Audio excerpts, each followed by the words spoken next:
Good damn afternoon, Americans. Jericho Green here with you once again. Make sure you get over to jerichogreen.net, get that $3.99 monthly sub, and protect your retirement with a gold IRA. Go to noblegoldinvestments.com. Noble Gold is who I trust. And this video is sponsored by Noble Gold. Now, taperings. It's a word that's being used a lot right now, isn't it? It's a Fed code word for taking money from your pocket. But the Fed owes over $30 trillion. Stop your money being taken by creating a precious metal IRA or 401k with Noble Gold. They're giving away a free 5-ounce solid silver America the Beautiful bullion coin with each qualifying plan that you start this month as a thank you. Call 877-646-5347 or visit noblegoldinvestments.com. So last video I did, I talked about that dumbass in Texas who opened fire inside of a classroom because he got his ass whooped. Well, just when you think that situation couldn't get any worse, it couldn't get any more fucked up, here we go. Because that sorry ass ghetto mentality runs very deep. It knows no bounds. And I got a link in the description box so you can see these two things juxtaposed. One of my favorite words. Shout out to my man Oliver Mack, aka Right Winged Angel, on Instagram. One of the best follows. Great page, and he is an intelligent man who is focused on his message. Right Wing Angel on Instagram. The link will be in the description box. But it's a split screen, and on one side you have a picture of Timothy, what's his name, Simpkins, the stupid ass who couldn't take an ass whooping like a man. And I say like a man because he's 18, so, you know, in the eyes of the law. So this fool gets beat up, pulls a gun out of his bag, starts shooting, shoots the kid who beat him up and 3 other people. His stupid ass family comes out talking about he was a victim, he was beat up, he was humiliated, he was robbed, it wasn't his fault. You know, not my baby. So turns out, like I said, it's a split screen on this Instagram page. And on one side you see the shooter, and he has his arms around a couple girls. I imagine they're probably his family. He's smiling. They're smiling. They're having a good time. And you're probably thinking, Jericho, that's from before the shooting. No, it's not. It's a picture from his welcome home party. Yes, these motherfuckers threw the shooter. A shooter. Now, when you want to talk in the eyes of the law, they got to say, oh, allegedly, he's the alleged shooter. There's video of him getting in the fight. There's a classroom full of witnesses. So that fool shot the people. His family threw him a welcome home party. Yes, they are celebrating the fact that he shot 4 people at his school. He's smiling. They're smiling. A smile denotes happiness. What are you happy about? Why are you not racked with guilt? Why are you not inconsolable because you could potentially be facing a bunch of prison time and you shot 4 human beings? That shows the callous nature of this fucking psycho. Now, split screen. On one side, you got his smiling dumbass. On the other side, you have video of one of the parents of one of the boys who was shot. This boy is laying there unresponsive with tubes everywhere. His mother is crying, describing what her son is going through. Then it goes to some video in the actual hospital room with a man's voice. I don't know if it's his father, but it's a man's voice. I guess he's the one filming, and he's telling him you're going to be all right, and he's crying. Side note, I'm not sure why you brought the camera into the room to show your son, your relative, laying up there like that. I thought that was kind of fucking weird. But it's a man's voice, and he's inconsolable over the condition of this child, of this 15-year-old boy. But across town, this fool is throwing a party.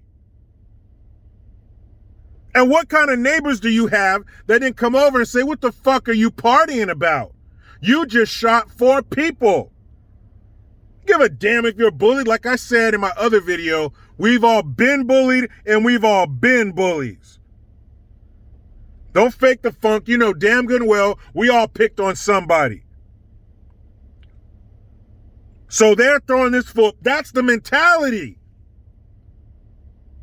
Not, you're not welcome here because you're fucking crazy. Don't come back to my home.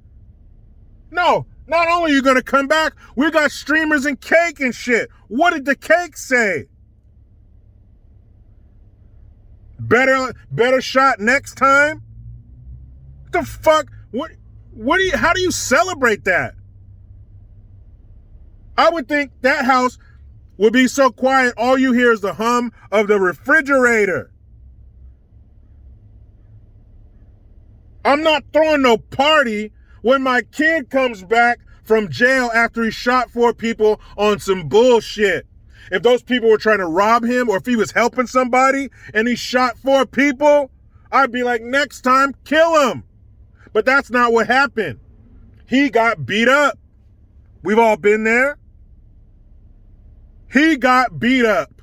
That's all. And if he's getting abused every day, like she said daily, he's being harassed and beat up and humiliated, then stop it. Move him. He seemed to have a little bit of money. He was driving a 2018 Dodge Charger. What was your car in high school? Get him out of the fucking school. Definitely don't excuse his behavior and throw him a party. Anyway, check it out. When you see the sadness, it's more than that. When you see the devastation that these parents are going through, the mother, like I said, I don't know who the guy's voice was, but, and you throwing a party. Anyway, like I tell you people, California will not be out stupided, and we are the petri dish for this country. What happens here is coming to a theater near you. Next up, next on the marquee, California becomes the first state, Commiefornia becomes the first state, and this shit wouldn't be happening if we had Larry Elder as governor. Signed into law, AB 101. Assembly Bill 101, signed into law by Gavin Bang Your Wife Newsom, that deviant nephew of Nancy Pelosi, aka David Lopan, that liver-spotted demon. He made it a requirement for graduation. Now, schools will get the materials in 2025, but it will become a requirement to take the course in 2029. My daughter will be 17. She'll be getting right out of high school, so hopefully she'll miss the bullshit. My son will be 13. He'll be getting right into it. But here's the part where you step in as parents and say, I'm sorry, what are they teaching you? No, that's bullshit. Here's the truth. And you question this respectfully. Don't be a little shit. Don't be a smart ass. But here's the real information. Question that respectfully in school, because that's a lie. That's what we got to do, okay? But what they've become is the first state to require ethnic studies for graduation. Ethnic studies is merely CRT, critical race theory, under a different name. One is a solid bowel movement. One is a watery bowel movement. Both shit, just in different textures. That's what this is. It is going to be a requirement for you to take this mental poison to get out of high school. Now, if you want to teach kids history, teach history. Teach what happened. But you cannot single out a group and pit them as the bad guy and pit one group as the victim. Tell the truth. Every group, every racial group has invaded or fucked up some other group and took all their stuff. We all know the saying, to the victor goes all of the losers' shit. And that includes humans. Not only will they take your livestock and your land and maybe your whole fucking town and your women. How much for the women? Your daughter. Remember that part from Blues Brothers when they're in the restaurant? How much for the women? Anyway, your women, your livestock, whatever the fuck they want, your life. And they would take men and women or whoever as slaves. I'm sure they had crops that needed to be tended. They needed things built themselves. Maybe they wanted a concubine or two. They took it, whatever they wanted. Everybody did this. In America, in Asia, in Africa, everywhere. So if you're going to tell the history, tell all of it. Don't present one as this violent conqueror and the other one as this cowering victim like, oh, please. No. Indians weren't like that, and all the slaves weren't like that. Every slave was not a Kunta Kinte, and every damn Indian didn't go, oh, I'll take that blanket. No. They were warriors and they fought. Slaves were intelligent and they did other shit. They weren't just sharecropping. And actually telling the truth is better because it doesn't show one group as superior to the other. It shows both groups doing great things to get this country to be what it is today. Now, was one group taken from their homeland and forced over here? Hell yes, they were. But who in the fuck sold them?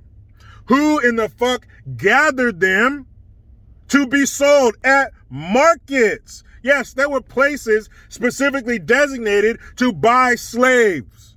So who got them to market? Who brought them to the slave Whole Foods? Who? Probably other Africans who knew the terrain, who were fighting them and beating them and taking them as slaves. So all you have to do is stick to the truth and everybody comes out better for it in the end. No one thinks, damn, am I fucked up because I'm white? And another group's not thinking, damn, can I not do shit because I'm black and I got a white foot on my neck? Am I that weak that I can't get from under this white oppressive boot? That's detrimental and that's fucked up. That's evil. To try and convince somebody that they're inferior simply because of the way they look, simply because of the container they came in. Man, stop this bullshit. I'm about to get home with my beautiful wife and kids. But you know how it goes. I try to be done with the left, but they just won't let me. Please subscribe. Hit that notification bell because every time it rings, a piece of shit lefty cries. Utilize the Linktree link. Get over to JerichoGreen.net. I am Jericho Green. Man, I'm out.